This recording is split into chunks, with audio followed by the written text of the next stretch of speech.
Boa tarde, pessoal, beleza?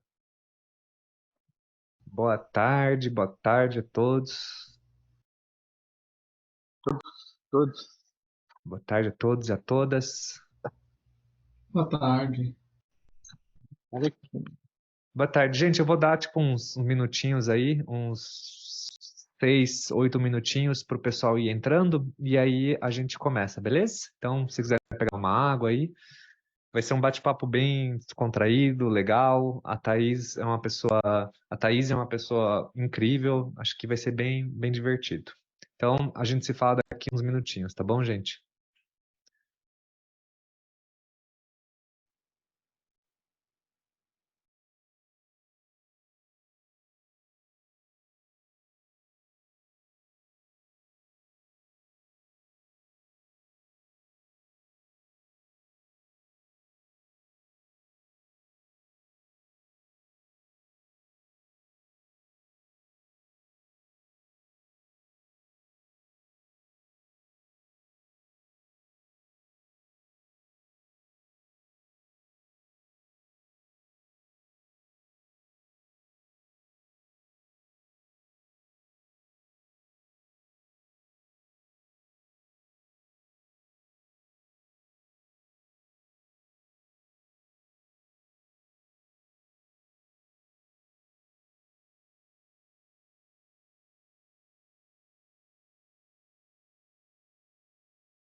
E aí, Thaís?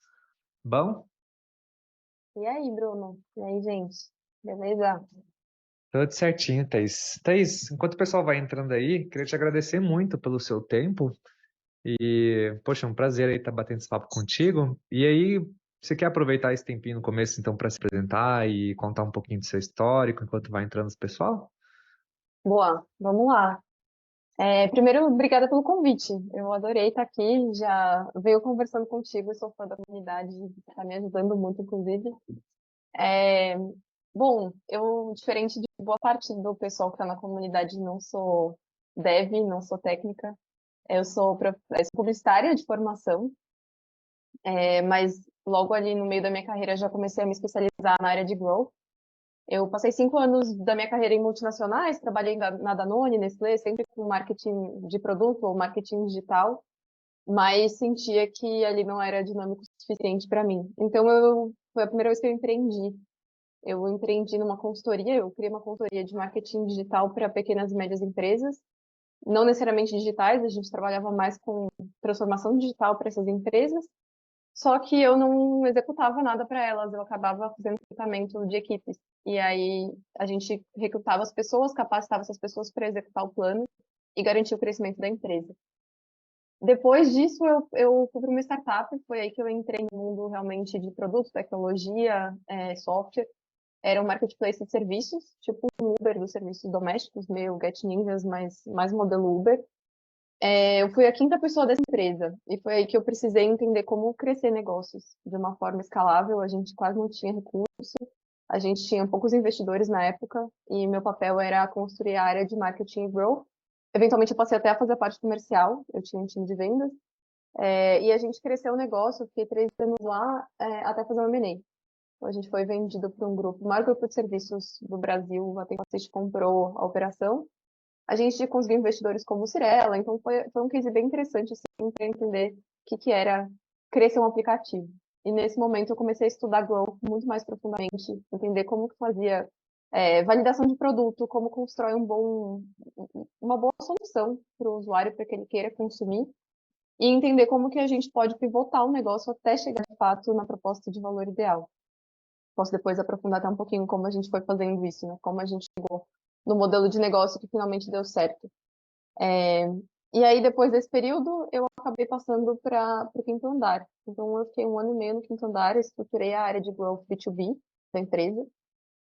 Nunca tinha tido ninguém ali para olhar para o B2B, para o modelo de negócio de parcerias com imobiliárias. Então, é, um olhar bastante diferente do que o quinto andar está acostumado a fazer.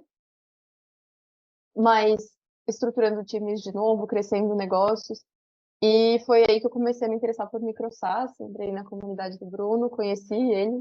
Eu já sou do GLA, não sei quem conhece do Global Leaders Academy, do Mineiro, desde o iniciozinho ali, desde antes de ser GLA, eu fui uma das primeiras da comunidade. E por lá eu conheci a comunidade do Bruno, entrei aqui.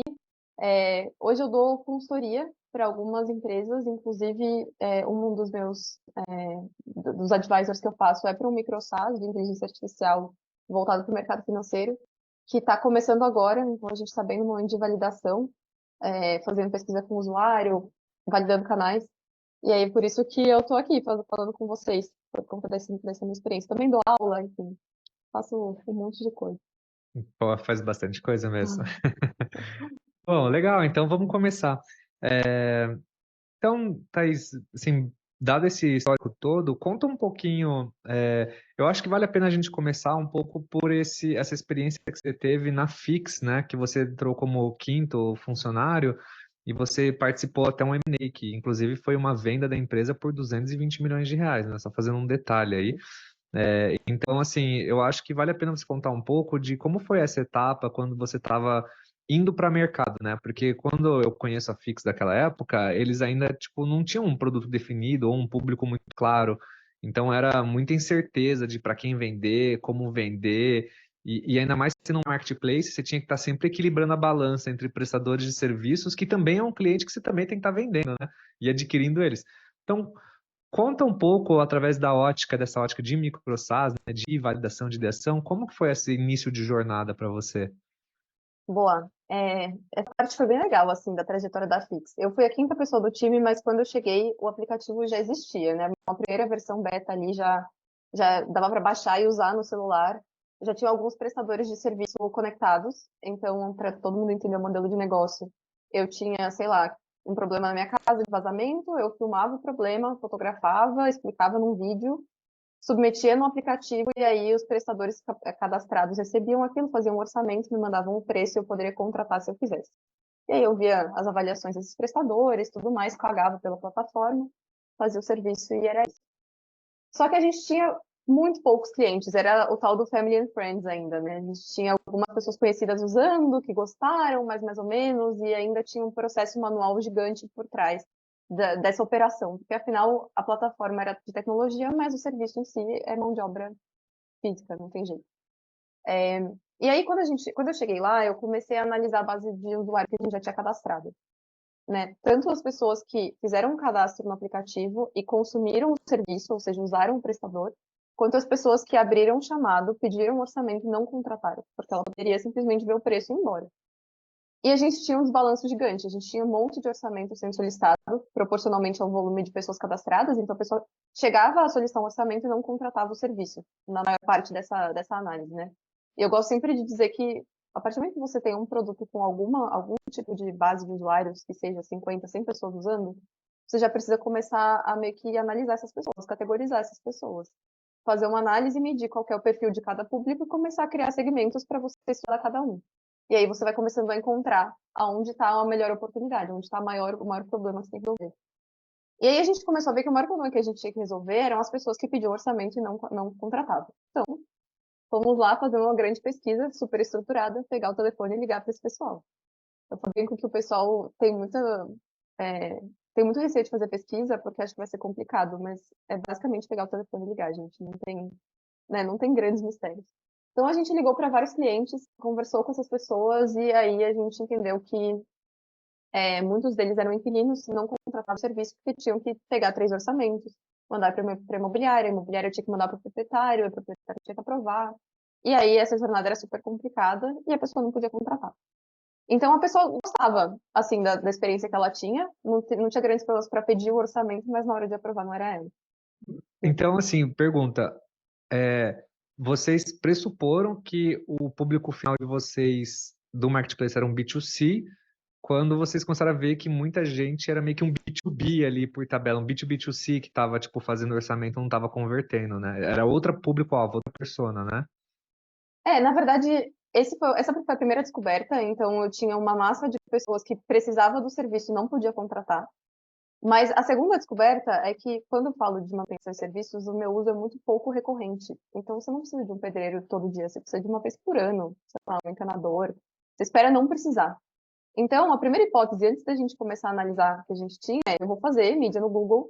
As pessoas que precisarem de um eletricista encanador vão escrever eletricista em São Paulo, a pessoa vai contratar por ali, vai usar a Fix e vai ficar feliz. Essa era a hipótese. Quando a gente falou com essas pessoas e descobriu que ela precisava sim de um eletricista, mas não podia contratar, ainda não estava claro que isso poderia ser um B2B. A gente ainda estava tentando entender como chegar no proprietário. Eu estava tentando achar um canal para chegar até ele. Foi aí que a gente começou a conversar com as imobiliárias. Então a gente virou para uma pessoa e falou: qual que é a sua imobiliária? Você pode me passar o telefone de quem te atende lá? Aí a gente visitou a imobiliária, conversou com ela. E aí a gente entendeu a dor da imobiliária pela manutenção. Não era a mesma dor do cliente. Então eu ali mapeei várias pessoas, o proprietário, o inquilino e a imobiliária. Dessas 3 pessoas, eu tinha 3 problemas diferentes para resolver. Então, tentando fazer um paralelo aqui com um software, a gente entregava valor, mas a gente não entregava valor para as pessoas que tinham a dor real. A jornada que eu tinha construído não entregava valor para quem tinha essa dor. Então, por mais que a pessoa gostasse de pedir, filmando, fotografando, ela não podia. E a imobiliária também não podia contratar a Fix, porque ela não estava dentro do imóvel para fazer o orçamento, para tirar as fotos, para pedir, para, enfim, contratar a gente. E o proprietário não estava nem aí, ele só queria não gastar dinheiro, que o imóvel dele ficasse bem cuidado relativamente. Bom, super interessante esse aprendizado, né? Porque quando a gente pega, por exemplo, eu vejo muito microsas na comunidade, que são microsas mais topo de funil, assim. Topo de funil, eu digo, é um microsas mais horizontal, né? Então, por exemplo, montei um CRM de vendas. Porra, mas todo mundo usa CRM de vendas. Equipes comerciais, e vários outros freelancers, né? Muita gente acaba usando. E aí o pessoal encontra muito essa dificuldade. Pô, qual que é o meu público-alvo? E aí, como o pessoal não costuma fazer essas pesquisas, a galera lança e acha que, tipo, os clientes vão começar a vir, tá ligado? Ou, tipo, o cara lança e começa a postar num monte de grupo de Facebook aleatório, rezando pra, tipo, pingar. Só que quando você começa a trazer personas diferentes, com dores diferentes, tipo, fica difícil de você mensurar até os feedbacks que você está recebendo, porque são públicos diferentes com dores diferentes. E aí você começa a desenvolver um monte de funcionalidade para atender essa galera, e de repente seu software virou um Frankenstein, porque você não está nem atendendo o público certo, né? Então, eu acho que é uma baita de uma experiência. Aprofundando um pouco essa linha de raciocínio, né? Como que foi, então, essa transição de público-alvo para você? Tipo, você começou a entrevistar as imobiliárias e você falou com 3 pessoas, né? Uhum. É, quando a gente faz pesquisa, né, a gente começa a descobrir problema que a gente não tem como resolver ali de imediato, dá até aquela ansiedade do tipo, o que que eu vou fazer para esse cara querer me contratar? Ele está aqui na minha mão, só falta eu resolver o problema dele. E aí entra um pouco do olhar de negócio que a parte teórica ali do Growth traz, né, enfim, que a gente conseguiu trazer para a Fix. Qual que era o meu olhar de negócio? Eu precisava do público que pudesse me contratar com maior ticket médio e com maior frequência. Porque não adiantava nada eu resolver um problema de uma pessoa que ia pagar R$ 50 para pegar um quadro e nunca mais ia pedir serviço de novo. Então, eu poderia continuar investindo no Google e achando o público B2C que ia contratar gente para marido de aluguel para pegar quadro. Mas, além de eu descobrir que existiam dores ocultas dentro dessas pessoas, eu fui olhar para o que me dava mais dinheiro, né, que me dava mais receita. E aí eu entendi que os serviços que o inquilino pedia geravam mais receita para mim porque eram mais complexos, eram mais frequentes, o imóvel estava menos bem cuidado, enfim. Então eu escolhi resolver essa dor, porque ela valia mais a pena do ponto de vista de negócio. Esse é um primeiro ponto que eu acho que é bem importante as pessoas conseguirem perceber, porque a gente fala com o cliente pede. E a gente quer atender, porque a gente está ali falando com ele. Eventualmente, esse cliente nem vai conseguir trazer o retorno que a gente espera. E a gente vai escolher a pessoa errada para resolver uma dor que não vai valer a pena depois. Então, essa foi a base da nossa decisão de pivotar o negócio, de sair do modelo B2C Uber para seguir para um modelo B2B2C. E isso traz, obviamente, ônus e bônus, porque a gente passou a desenvolver uma plataforma muito mais robusta de gestão de manutenção para imobiliárias. Aí a gente entrou nas imobiliárias, entendeu a dor e desenvolveu quase que customizada essa plataforma de gestão, pensando na dor delas, para conseguir fazer esse canal funcionar. Então, eu entregava essa plataforma de graça para essa imobiliária indicar meu serviço para o cliente dela. E aí que está para mim, o ponto, né? Então, quando a gente faz um produto, a gente precisa entender a dor que a gente quer resolver, que o cliente tem de verdade, mas a gente precisa entender como que isso traz retorno para o negócio. Aí a gente escolhe para onde a gente vai, qual caminho a gente vai seguir. Quando você começou essa pesquisa com as imobiliárias, achei super legal esse racional, né? Essa questão de ticket médio realmente importa muito, né? Eu acho que a LTV, ou recorrência e ticket médio são contas básicas que a gente tem que pôr quando a gente for realmente achar um público-alvo, né? Acho que essa é uma grande lição. Mas aí, quando você começou a fazer essa pesquisa, né, com as imobiliárias, e você tinha um produto para outro público, como que você fez para validar se realmente doía para elas a ponto delas pagarem pela sua solução? Esse também foi um ponto que a gente demorou para entender qual seria o modelo, porque no fim a gente entregou essa plataforma de graça para a imobiliária. Ela não precisava pagar para usar. E por que que a gente fez isso? Porque se ela gostasse muito da plataforma, ia ser muito melhor para ela indicar serviços pela plataforma, pela Fix. E ela não ia chamar o prestador do vizinho, que era o fulano que fazia orçamento e mandava pelo WhatsApp, porque ia dar mais dor de cabeça. Então eu validei a dor, mas não necessariamente ela ia mudar todo o processo dela e ainda pagar por um software para fazer a gestão, porque se ela não conseguisse resolver a dor de cabeça real dela, que não era organizar em sistema, era parar de receber ligação de inquilino bravo, porque o problema nunca é resolvido, e de proprietário que não atende telefone, ela não ia pagar. Não era, a dor dela não era organizar a manutenção, a dor dela era parar de receber encheção de saco num negócio que só drena dinheiro e não traz de volta. E aí, o que a gente entendeu? Que se ela usasse a minha solução, indicasse esses serviços, eu ainda comissionava essa imobiliária pelo canal. Ela ganhava com a gente. Você Esse foi o modelo resolvia a de dor negócio. dela, não cobrava e ainda dava dinheiro para ela. Exato. É Não, fácil chegar nessa equação. Não necessariamente foi fácil a gente chegar na matemática ideal. nunca é, né? Nunca é. Mas aí foi aí que a gente conseguiu capilarizar o serviço. Daí eu peguei clientes gigantes. O Quinto Andar era nosso cliente, por exemplo. É quase uma estratégia de afiliados, assim, de certa forma, né? Tipo, e no final do dia você continua atendendo B2C, então. A gente continua atendendo B2C, esse foi um aprendizado importante. É muito difícil largar o osso. É muito difícil a gente falar, não, eu vou fechar essa porta. E aí, por que que isso é difícil? Porque a gente nasceu assim, a gente queria ser o Uber dos serviços domésticos, era de onde a gente veio. E para a gente largar o osso, que eu digo, é parar de gastar energia num negócio que não vai trazer o retorno que a gente precisa. E aí eu precisava fechar canais de mídia, parar de investir da forma como eu investia, parar de fazer post nas redes sociais como eu fazia. Foi difícil largar, porque a gente abrir mão do B2C e falar, agora eu sou para imobiliárias, e a imobiliária que vai me divulgar. E agora eu não vou mais fazer marketing na rede social para o cliente final, eu vou pedir para a imobiliária mandar meu marketing para os clientes dela pelo sistema dela. É muito difícil largar o osso, mas a gente precisa ser muito frio nessa hora de pivotar o negócio e deixar para trás. Eu, inclusive, passei por um pivô agora no microSaaS que eu estou aconselhando. A gente fez um produto que não tinha demanda e a gente pivotou. Qual que é a lição mais importante que você aprendeu nessa etapa de validação, de pivotar, na verdade, um novo público-alvo? Ou as lições? Eu acho que a lição, na verdade, é tentar encontrar a dor antes de desenvolver o produto. Porque em ambos os casos eu cheguei num produto que já estava desenvolvido. A solução, pelo menos, a proposta de valor já estava definida. E aí pivotar dói, gera custo, né? Gera dor de cabeça. A gente tem que dar vários passos para trás. Então, se a gente tivesse feito um movimento de entender melhor o mercado antes de construir, seria muito mais eficiente. Eu teria, né, chegado muito mais próximo sem ter que dar essa volta toda até encontrar dor. Não é simples, porque muitas vezes a gente nem sabe que pergunta que eu vou fazer para o meu potencial cliente, ou cadê quem é essa persona, para eu descobrir a dor real antes de desenvolver o produto. Mas no mundo ideal, quanto mais informações você tiver da persona que você acredita que vai, né, ou da dor que você quer resolver, melhor vai ser o seu produto. E aí, menos chances de você ter que voltar, né, você vai ter no final. Bem legal. Interessante. E aí depois que você passou por essa transição com as imobiliárias e tudo, você chegou a mudar o seu sistema para testar isso? Tipo, a forma que você testou, você precisou mudar a sua estrutura ou você testou meio que gambiarra, assim, sabe? Só para, tipo, validar a proposta de valor? Não, foi gambiarra total. Assim, a gente desenvolveu uma solução de gestão de manutenção, mas super, super simples. Era muito mais né, um front ali que refletia os serviços que o aplicativo pedia, e a gente criou dentro do back-end ali, campos para taguear a imobiliária que estava indicando serviço. Então, Uhum. basicamente foi isso. A gente não fez grandes coisas e entregou na mão de umas 2 imobiliárias que a gente já tinha conseguido uma conversa e viram que tinha dor para ver se funcionava bem. Legal. Não foi simples, mas a gente fez bem gambiarra mesmo.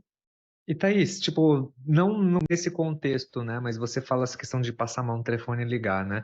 Tipo, 80% da comunidade tem dificuldade de ligar, assim. Eu tô pressupondo, tá? Tô chutando aqui. Que conselho você daria para essa galera que, tipo, tem essa dificuldade de passar a mão no telefone e ligar? Tipo, como que as pessoas podem conversar com as pessoas ou ter uma análise qualitativa, de certa forma, para ela poder, tipo, desenvolver o microsas dela?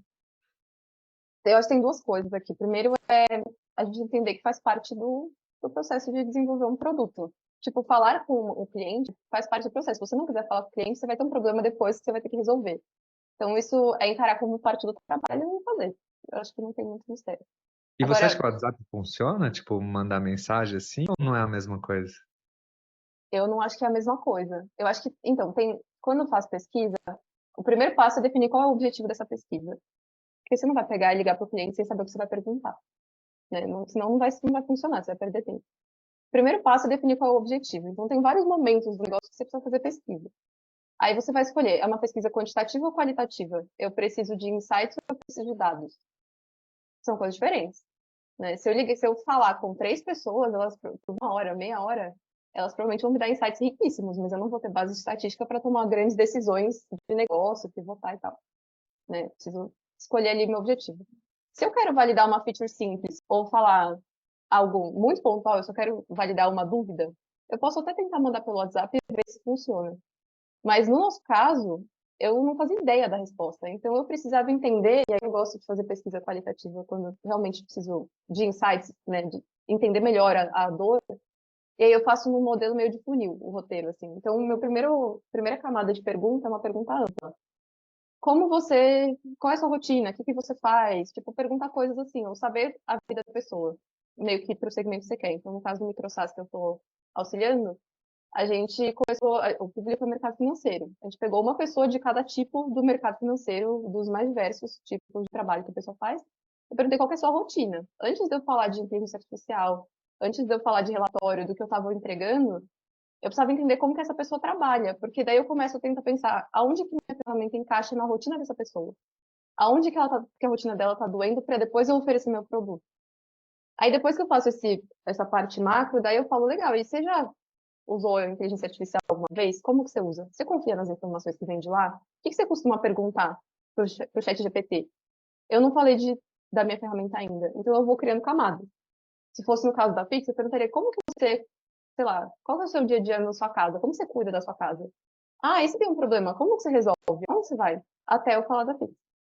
Então, no caso do MicroSAS, a gente fez essas camadas amplas, aí eu comecei a falar de inteligência artificial, aí depois eu falei, então eu vou te entregar uma plataforma, porque a gente já tinha um MVP, e eu quero que você navegue. E aí você não fala nada, você vai assistir a pessoa navegando.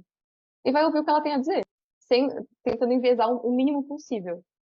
E aí depois que ela navegar, daí você começa a conduzir a pessoa para responder perguntas que você tinha e que ela não respondeu naturalmente. Aí você tem um monte de insights para trabalhar. E você usou alguma ferramenta para acompanhar as pessoas usando a plataforma ou você fez isso por call mesmo? A gente fez pelo Google Meet, a pessoa projetando a tela dela. Legal. Bom, assim, só fazendo um adendo, então, assim, para a galera que também quer ter outras opções na mesa, mas tem uma ferramenta de graça que você pode usar chamada Clarity, né, da Microsoft, e ela grava todas as sessões dos usuários no seu site sem custo, sabe? Inclusive, se você está usando uma landing page para validar uma solução, ela também tem heatmap lá, mapa de calor, para você ver, tipo, o que os usuários estão mais engajando, né?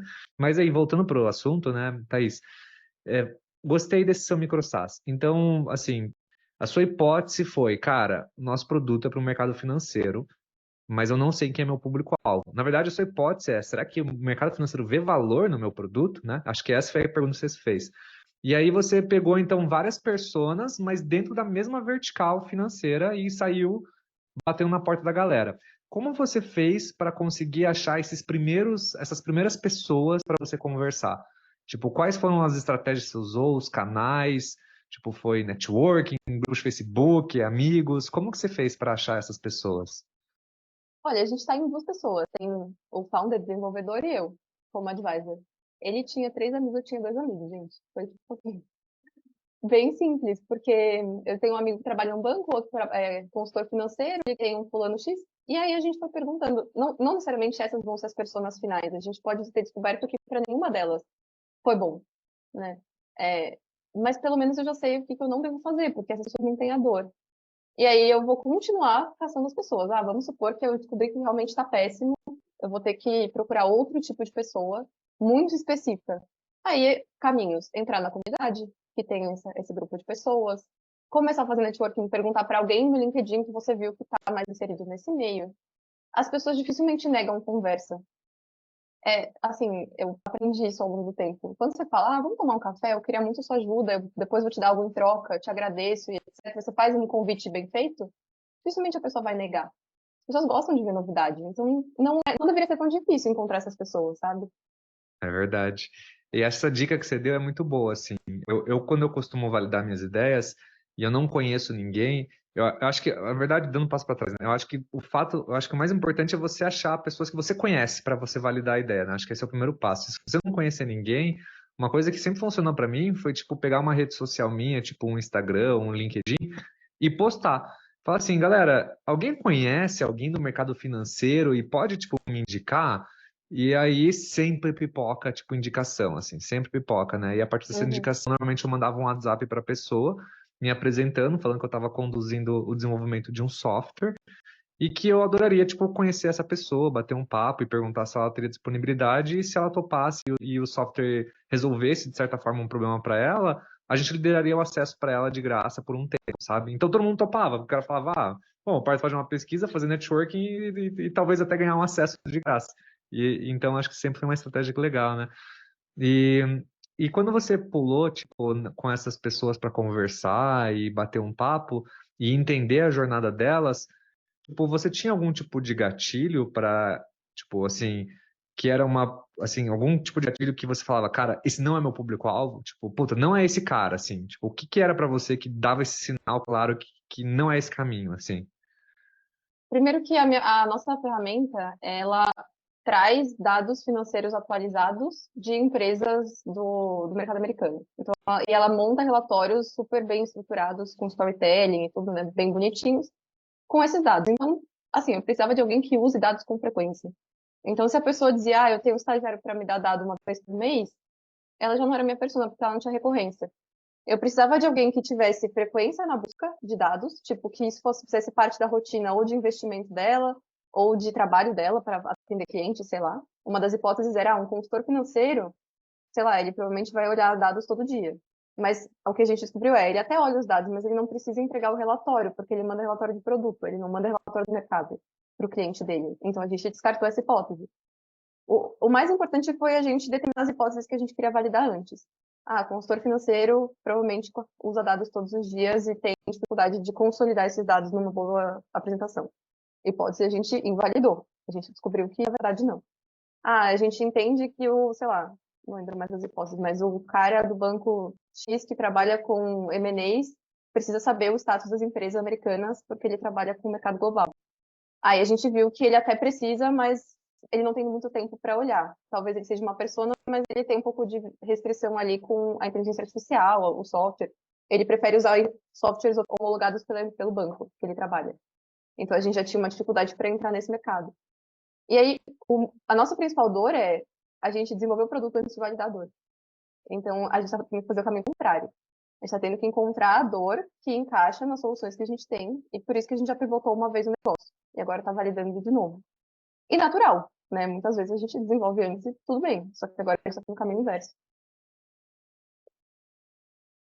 Legal, bem bacana. Tem uma pergunta aqui do David, ou Davi, desculpa, deve ser falei o nome errado. Ele fala assim: considerando que você está no meio do processo de validação, antes de realmente pôr a mão na massa para desenvolver, qual seria a pergunta-chave para tomar uma decisão de desenvolver o seu software? Você precisa saber qual que é a proposta de valor que o seu software vai oferecer. Se você entender qual é a proposta de valor, do tipo, eu vou entregar isso aqui, independente de você já ter desenvolvido ou não. Você entende que qual é o benefício, não necessariamente qual é o produto. Qual que é o benefício que ele vai entregar para o usuário. Aí você começa a colocar esse benefício na conversa e entender quanto aquilo ressoa para a pessoa. Putz, nossa, se isso existisse, ia ser muito bom, porque eu tenho esse problema. Você está tentando validar o problema que a sua proposta de valor vai resolver, e não se o produto vai servir para a pessoa ou não. É diferente de você perguntar, você usaria um produto assim? Você pergunta, se eu te oferecesse essa solução, se eu resolvesse esse problema, você gostaria? O cara vai falar, nossa, adoraria, porque eu tenho esse problema de verdade. Aí depois você valida como você vai resolver, entendeu? Bom, só essa resposta aqui, gente, já pagou aqui já uns 3 anos de palestra aqui. Não, mas brincadeiras à parte, eu acho que esse ponto é o mais importante, na minha opinião também, assim. Proposta de valor e aquele job to be done, né, que o pessoal chama, né? Tipo, por exemplo, eu tenho um marketplace de técnicos de informática. E o meu pitch sexy é que eu chego para as pessoas e falo, eu tenho 32 mil técnicos em 5 mil municípios. Pô, mas isso é sexy. Mas no final do dia, o que eu faço? Qual que é a minha proposta de valor? Tipo, cara, eu conserto o computador. Tipo, é isso, assim, é isso que eu faço no final do dia. Então eu preciso consertar o computador muito bem feito e rápido. E uma coisa que eu falei muito na EONerd, que eu demorei 4 anos, foi que eu também, tipo, pensava sempre em funcionalidades, em produto. Tipo, eu pensava, eu preciso montar um aplicativo que vai conectar aqui, que vai montar aqui, que daí tem que ter um mapa que vai mostrar em tempo real, com uma checklist para o cara seguir. E no final do dia, tipo, por exemplo, para a pessoa física, tudo isso era irrelevante. Tipo, pro cara, ele só queria receber uma pessoa de confiança em casa e pagar barato, entendeu? Então, tipo, eu vejo que muita gente na comunidade tem esse desafio, assim, né? Que é pensar muito em funcionalidade, né? Tipo, funcionalidade resolve o problema dos meus clientes. Mas, na verdade, se você entender a dor deles e a proposta de valor que ela vem da dor, você consegue ter muito mais assertividade na funcionalidade principal que você tem que desenvolver para resolver o problema, sem contar que você não fica enchendo de firula e um monte de, tipo, achômetros ali no meio do software baseado no que você acha que é ou na sua dor, sabe? Eu vejo muita gente na comunidade, inclusive, construindo micro SaaS porque é esposo, marido, é confeiteiro, ou, tipo, tem sei lá, uma fábrica, ou não sei o quê, e o cara fala, puta, olha, esse processo aqui é manual, é repetitivo, e aí vai lá e desenvolve um puta de um software ferrado por 2 anos, e aí fala, vou começar a vender. Quando vai pro mercado, cara, tipo, não consegue vender porque já virou, tipo, um Frankenstein software, entendeu? Ou Uhum. o cara fala assim, mas é que eu não sei canal de aquisição, eu não sei como vende. Cara, na verdade, não é o problema que esse canal de aquisição vende, o problema é que você desenvolveu um software baseado nas suas hipóteses, talvez numa dor de alguém do seu lado, e você não olhou para o mercado para ver se o mercado tinha essa dor também, sabe? Então, acho que é um baita de um aprendizado, né, Thaís? Seguindo nessa linha de raciocínio, né? Tipo, você saiu conversando com o pessoal, entendeu proposta de valor, tipo, qual etapa que você está agora, assim? Qual que está sendo o momento e o desafio que você está passando no seu microsas? Bom, a gente entendeu que a proposta da plataforma é legal. Assim, todo mundo já falou, nossa, que legal. O feedback inicial foi positivo, mas que a forma como a gente está entregando esse valor não funcionou para ninguém. A gente entrevistou 8 pessoas, e de 8 perfis diferentes, ou pelo menos 5 perfis diferentes. Então, ela bate o olho e fala, legal, mas depois nem lembra que existe, então não estou resolvendo uma dor. Eu estou simplesmente criando uma feature. A partir disso, a gente pegou o que a gente entendeu que várias delas pediram. Elas falaram, nossa, se tivesse isso aqui, eu acho que ia ser mais legal. Senti falta disso. E aí a gente está começando a simplificar um pouco o produto e escolher uma única feature, tipo, que poucas outras têm, porque a gente começou a entender como você busca dados hoje financeiros.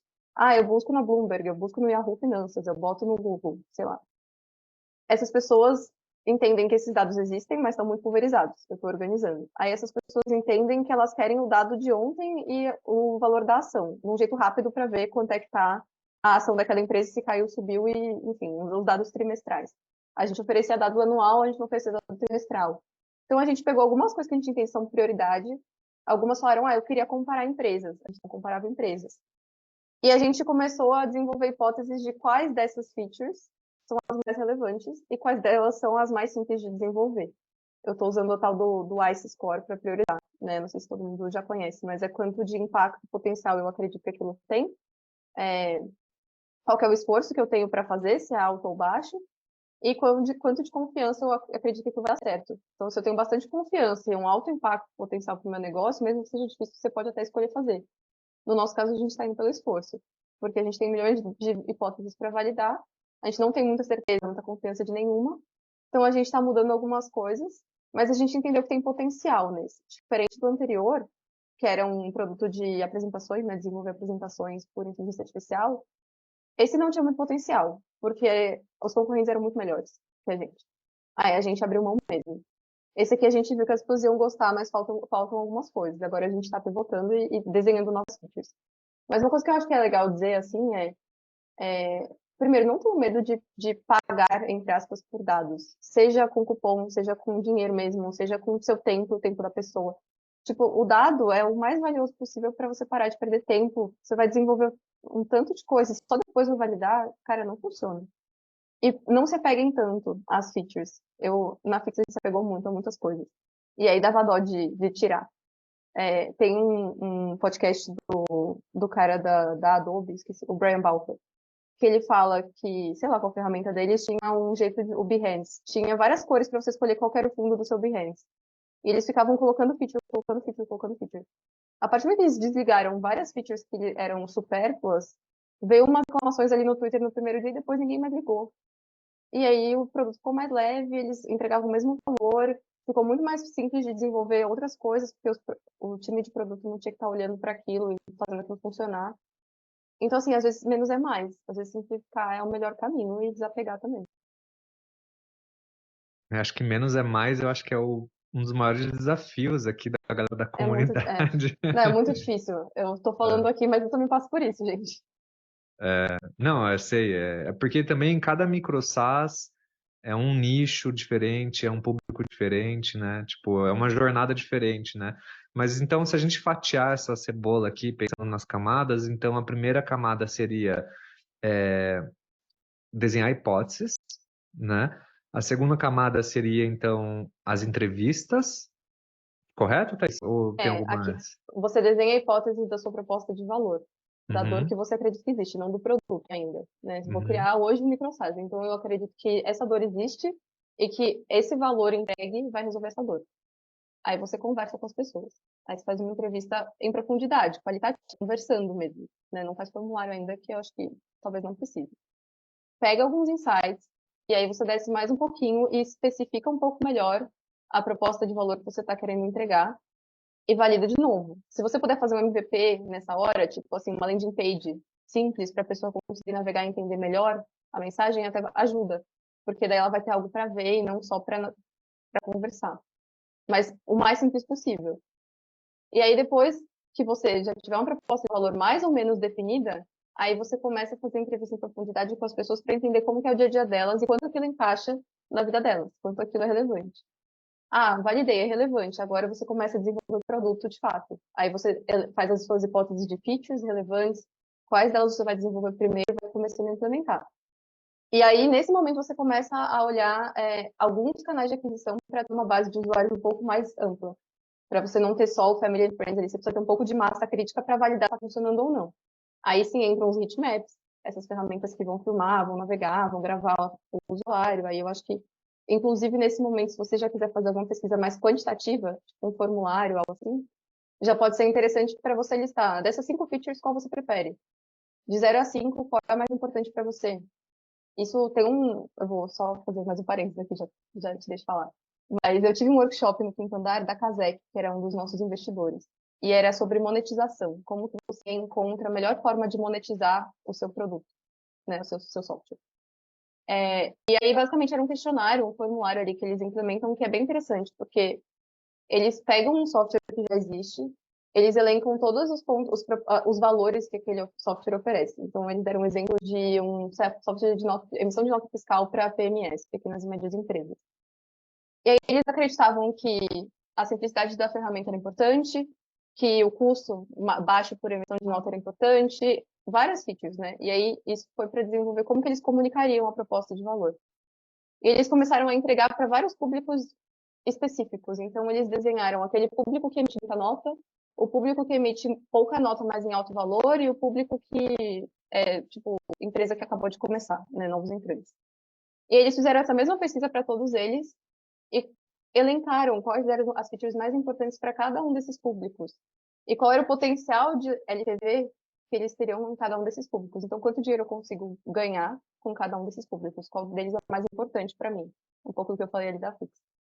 E aí eles pegaram uma landing page daquela ferramenta que falava de início que era a ferramenta mais simples do mercado, que era a ferramenta mais interessante, mais barata do mercado, e eles descobriram que, na verdade, o cara não queria só custo, ele queria nem ter que se preocupar com a nota, ele não queria se preocupar com a contabilidade, eles mudaram toda a comunicação com base nisso.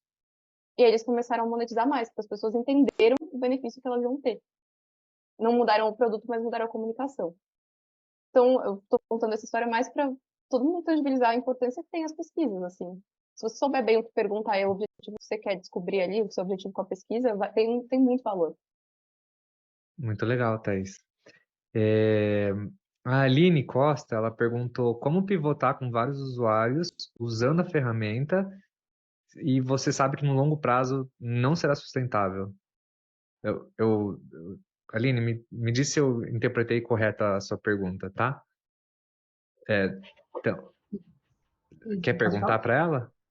Não, é isso mesmo. Por exemplo, como que eu pivoto sendo que já tem usuários, porém eu sei que esses usuários, por exemplo, são B2C e no longo prazo não são sustentáveis, assim, a monetização. Eu tenho que pivotar, que nem vocês eram B2C e passaram a ser B2B2C. O que se faz com esses usuários que já estão lá? Eu vejo duas coisas aqui. A primeira é, se você conseguir pivotar e deixar o que existia parado, funcionando, que foi o que a gente fez, tá tudo bem, porque você vai mudar a plataforma, mas o aplicativo continuava aceitando o B2C, a gente não bloqueou o B2C. A gente simplesmente parou de investir no produto B2C, nas comunicações B2C. Quando eu consegui abrir mão, né? Quando a gente conseguiu largar o osso. Mas, no seu caso, assim, se você já sabe que sua base de usuários não é sustentável no longo prazo, provavelmente você vai frustrar essa base de usuários, mas você está buscando outro público. Então, realmente é questão de desapego mesmo, porque senão você vai ficar gastando sua energia, a energia do seu time, seu dinheiro, para entregar uma oferta ali que não faz sentido para vocês. A tendência é que o produto piore ao longo do tempo, porque você não vai querer mais investir nele, e a tendência é que você tenha usuários chateados e frustrados que vão usar seu saque mais, vão reclamar mais, isso vai te dar mais trabalho ainda. Então, eu tentaria cortar isso o quanto antes, assim, se não tá valendo a pena. Eu fiquei com uma dúvida. Daí você comentou que você pivotou do B2C para o B2B2C, mas você ainda aceitou B2C dentro da ferramenta. Mas o B2C, ele tende a abrir muito mais ticket de suporte e ligar e tal. Eles tendem a ter muito mais dúvida do que um B2B que paga e, tipo, normalmente não enche o saco, sabe? Então, quando você atendia dois públicos diferentes, isso não sobrecarregava um pouco a sua equipe de suporte? Não, porque quando a gente pivotou, a gente virou B2B2C. Ah, A, imo continuava B2C no final do dia a ainda, né? imobiliária era nosso cliente também. Eu criei um time de CS, né, sucesso do cliente B2B, para atender as imobiliárias, mas eu ainda atendi um B2C. Então, no fim das contas, o B2C, o B2C puro, inclusive, dava menos dor de cabeça porque eram problemas menos complexos que a gente tinha que resolver. Era tipo pregar um quadro. Agora, o B2B, B2C dos inquilinos eram os negócios mais mirabolantes, assim. E era obra de 3, 4 dias, pessoa que ficou sem janela, vazamento no teto, tipo, caos. Pô, pelo menos aumentou o ticket médio, de certa forma, né? Aumentou bem, aumentou super bem o ticket médio, mas aumentou o tanto de chamados. A gente tinha um desafio operacional gigante. Essa é a realidade, assim. Cara, marketplace no final do dia é foda pra cacete. Meu Deus do céu. É muito trabalho, né? Porque você tem dois clientes ali no final do dia, tipo, na sua orelha, né? E só um paga. Mas assim, aí eu acho que um fun fact aqui. O prestador, a gente conseguiu validar muito bem a dor que ele tinha. Ele queria o dinheiro na conta, logo, tipo assim, fiz o Rápido. serviço, tem o dinheiro, ele é super imediatista, e ele não queria perder tempo, porque ele não tinha muito tempo para ver o WhatsApp, ele ia ver só à noite. Então, se eu conseguisse entregar as informações o mais claras possíveis para ele no aplicativo, e se ele não tivesse que perder tempo procurando o cliente, alinhando a hora de chegada e a hora de saída e ganhando dinheiro dele, tava, tipo, tudo bem. Ele ia priorizar a gente, porque ele ia ter volume de serviços, dinheiro e menos esforço. Claro que não é simples entregar isso para ele, porque nem sempre o cliente pede da melhor forma, daí tem visita técnica e tal.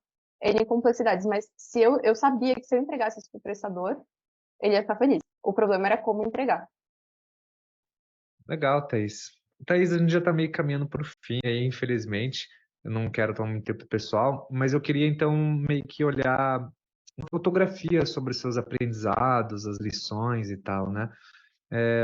No âmbito de entrevistas, a gente já te perguntei isso, né? Mas você gostaria de deixar algum conselho para a galera, tipo, que tá nessa etapa de entrevistas, principalmente na etapa de hipóteses, assim, né? Tipo, eu tenho hipóteses de propostas de valor.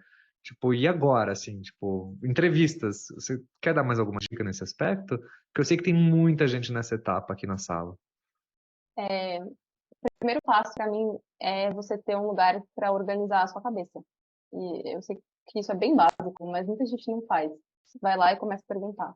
Então, assim, abre um Notion, abre um Trello, abre a ferramenta que você quiser, um Doc, não importa. Escreve. Hipótese 1, hipótese 2, hipótese 3. Persona possível 1, persona possível 2, persona possível 3. Dor possível 1. Assim, escreve, porque senão você chega na pesquisa sem clareza do que você vai perguntar e do que você quer descobrir. Muita gente não faz isso. Então, assim, o primeiro passo é escrever. Que você imagina, colocar no papel e tirar da cabeça, né, fazer o download. O segundo passo é você criar um roteiro para fazer a pesquisa. E fazer esse roteiro, aí a minha sugestão é fazer esse roteiro meio funil, o amplo depois do específico, se possível, né, se você conseguir um tempo legal com aquela pessoa, tenta entender a vida dela antes. E façam perguntas com o mínimo de viés possível. Não tenham medo do silêncio durante a pesquisa. É muito comum que a pessoa fale, então o que você acha disso? Aí a pessoa não responde de imediato o que ela está pensando. Você fala, não, mas ó, por exemplo, o que você acha desse aqui por esse aqui? E aí você começa a dar respostas na sua fala. Então faça uma pergunta simples e esperem a pessoa pensar. Se ela virar e falar, não entendi, aí você tem que explicar de novo. Mas não tenha o receio do silêncio do entrevistado, porque ele está pensando. É uma coisa nova para ele. E a gente está ali ansioso, afobado para saber. É, Isso bom ponto. é bem comum, assim, de ver nas entrevistas. Então acho que essas são duas dicas que eu não tinha comentado ainda. Eu faço muito isso nos meus bate-papos também. Mas é isso ou isso? E aí, psicologicamente, a gente sempre limita aquelas duas opções, quando na verdade podem ter outras, né? Isso é muito bom quando você for fazer proposta, inclusive. Você quer proposta um ou dois, né? Porque daí você não dá. Parece que o cara só tem essas opções na mesa, sabe? Mas legal. E no âmbito de MVP, tipo, validei, vou desenvolver meu MVP agora, tipo, e vou conseguir meus primeiros 5, 10 usuários. Que dicas que você dá nesse aspecto? Primeiro, o MVP precisa tentar tangibilizar ao máximo a proposta de valor. Isso que é um MVP. É a proposta de valor entregue do jeito mais simples possível. Então, é muito comum que as pessoas criam o MVP da feature, do produto. Tipo, é a feature simples. Mas você tem que entender se o valor está sendo tangibilizado ali, senão você vai criar um produto capenga. E aí o valor não vai estar tangibilizado ali. A pessoa vai achar ruim, né? Esses primeiros usuários vão achar ruim porque o valor que eles esperam não está entregue. Então, tentem encontrar o valor da forma mais simples possível para colocar ali no produto na hora de criar. E para encontrar esses 5, 10 usuários, gente, de novo, usem a rede de vocês. E eu sou uma grande fã de comunidades. Boa parte do meu networking, dos meus contatos, vieram de comunidades, tanto daqui quanto do GLA, mas tem N outras. Para pedir para as pessoas testarem, para você criar essa base de 5, 10 pessoas. Então, é muito importante vocês terem uma rede que mais ou menos, mesmo que não seja sua persona, tá? Primeiro, para validar, para dar uma olhada, para ver. A partir do momento que essa pessoa conhece alguém que pode usar e você cria alguma base de usuários mais sólida, aí você valida se elas estão voltando. Principalmente se o produto for um SaaS e tiver algum tipo de recorrência de uso. Se você começar a ter recorrência, daí você tem um cheiro de que o market fit está validado, né? Ou seja, que tem mercado para aquele seu produto. Que pelo menos 5 pessoas gostaram da solução e estão usando. Para mim, esse é o momento chave de você encontrar que o seu produto está legal. Tem mercado, agora a gente pode sim começar a olhar para growth, canal de aquisição, expansão, etc. Muito legal. E que dica você dá, tipo, para as pessoas, por exemplo, fiz o MVP, já tenho os meus clientes, quero, tipo, explorar um canal de aquisição para começar, talvez, a crescer meu negócio, né? Tipo, fazer a maquininha girar. Que dica que você dá, tipo, para criar um raciocínio, para tentar pensar quais são os canais ideais para iniciar ou, tipo, alguma coisa nesse sentido, assim, sabe? Porque no final do dia a gente tem o quê? Uns 24 canais de distribuição. Então, como que uma pessoa pode saber qual que seria o que funcionaria melhor para ela, por exemplo? Aí eu volto lá na pesquisa que a gente fez para validar a proposta de valor, e na pesquisa de funil que eu falei. Porque quando você pergunta sobre dia a dia e rotina da pessoa que você está entrevistando, você começa a entender como ela vive, que canais que ela usa, como ela consome notícia, como ela usa redes sociais, como ela usa a vida dela. Então, no caso da Fix, por exemplo, quando a gente ainda era B2C, eu entendi que a pessoa, quando precisa de um eletricista, pede ou no grupo do prédio, ou para algum amigo ou vizinho uma indicação, ou bota no Google eletricista no seu bairro. A partir desse momento, eu escolhi o canal do Google porque era o canal mais óbvio. Mas o meu ponto é, quando você entende a forma como a sua persona vive, você começa a entender melhor os canais potenciais do que ela pode dar. No meu caso do MicroSAS, desse software de relatório financeiro, a gente entendeu que as pessoas que estão usando ali, ou elas usam o software que a empresa tem, e eu entendi isso lá na primeira pesquisa, lá na pesquisa de proposta de valor, ou elas olham influenciadores de investimento. Tipo, tem alguns influenciadores que falam de investimento internacional que essa pessoa segue esse cara fielmente, porque ela confia no que ele fala. Ele traz notícias. E aí, a gente vai testar esse canal agora, de parceria com um micro-influenciador que fala exatamente a minha persona. Porque se eu colocar mídia no Google, se eu colocar no Product Hunt, eu não acho minha persona lá, por mais que eu crie tráfego. Essa pessoa não vai necessariamente gostar do serviço e voltar. E é isso que eu estou comentando do Market Fit. Eu preciso encontrar a pessoa que usa e retorna. Aí sim eu sei que eu encontrei. Thaís, para a gente concluir, quais são as principais dicas ou conselhos que você dá para a galera aí da comunidade? No geral, assim, No amplo, geralzão mesmo. Pode dicas e ser até coisa conselhos. pessoal, assim, sabe? Tipo, seja resiliente. Alguma Ah, coisa nesse sentido, assim, sabe? boa. Bom, além dessa parte de growth, eu dou mentoria de growth aplicada à carreira. Então, a minha dica para todo mundo, inclusive, né, quem está querendo mudar de carreira, fazer uma nova opção de fonte de renda, etc., antes de ter a proposta de valor da sua pessoa, entendam a sua proposta de valor. Por que você está fazendo esse negócio? Muita gente vai na emoção de, nossa, eu quero fazer um negócio aqui, vi uma oportunidade, vou ganhar dinheiro, e olha pro dinheiro e fala, vou nessa. Muitas vezes dá certo. Muitas vezes aquilo acaba virando um certo peso, assim. Então, a minha dica é, antes de começarem o projeto, entendam por que aquilo lá é legal para vocês. Por que aquilo vai dar tesão todo dia de você olhar naquele negócio e ficar maquinando como que eu vou entregar mais valor para o meu usuário, como que eu vou crescer o meu SaaS. Então, eu sei que não tem muito a ver com o tema do que a gente está falando aqui, mas o que eu dou nas minhas mentorias de carreira, inclusive, é como você acha esse seu porquê? Por que que eu estou gastando meu tempo nisso? Porque daí, se você gastar tempo num negócio que você tem paixão, você vai mandar muito bem, com certeza. A, a estatística diz que você vai ter sucesso muito mais do que se você só fizer um negócio com as oportunidades, sabe? Então, essa é a minha Perfeito. dica filosófica aqui pra gente fechar. Cara, é excelente, cara. E eu falo muito disso nos meus conteúdos também. Tipo, você tem que minimamente ter uma empatia muito grande ou até ser apaixonado pelo problema que você está se propondo a resolver, porque às vezes a solução que você acha que não é. E se você não tem esse carinho pelo problema, você vai desistir na primeira que voltar. Você fala, cara, que se dane isso, sabe? E se você curte o problema pra caramba, você vai ficar aficionado para tentar achar uma solução para ele. Você vai ficar, cara, não é possível, não é possível. Você vai tentar, tentar, tentar. Então, inclusive, eu acho isso um baita de uma dica, sabe, Thaís? Bem legal. Beleza, Thaís. Então, cara, eu só tenho que te agradecer imensamente aí pelo seu tempo. Eu queria estender mais, mas eu gosto de ser bem pontual aqui na comunidade. E, putz, muito obrigado. Assim, você quer deixar seu e-mail, alguma coisa para o pessoal te achar na comunidade, ou no Circle? Tipo, como que o pessoal pode te mandar mensagens de carinho e perguntas aí? Bom, meu nome é meio complicado, mas meu e-mail é thais.sterenberg@gmail. Meu telefone tá lá no Telegram. Meu LinkedIn também, Thais Sterenberg. No Instagram, Thais Sterenberg. Então, se jogar meu nome do Google, tem minha newsletter também, no Substack. Vocês conseguem achar como Thais Sterenberg. Hum. Faltou o G aí. Thais Ah, faltou o Sterenberg. G? Então não É. copie esse e-mail que eu coloquei errado. Deixa É eu isso. colocar certo aqui. Mas, gente, estou super à disposição para bater papo. Adoro marcar cafés e conversar. Então, assim, contem comigo. Se quiserem Show de consultoria bola. também, eu estou à disposição. Thaís, muito obrigado pelo seu tempo. Foi super legal, cara. Aprendi pra caramba com você. Acho que o pessoal também curtiu. E, pessoal, eu vou publicar então esse vídeo no YouTube lá e vou subir na playlist e mando o link ali na comunidade para vocês, tá bom? E eu desejo a Boa. todo mundo, então, um ótimo final de noite e muito obrigado pela participação aí, gente. É Thaís, isso. Obrigada, tamo obrigada junto, pelo viu? convite, Bruno. Espero ter agregado. Prazer enorme. Tchau, tchau, Valeu. gente.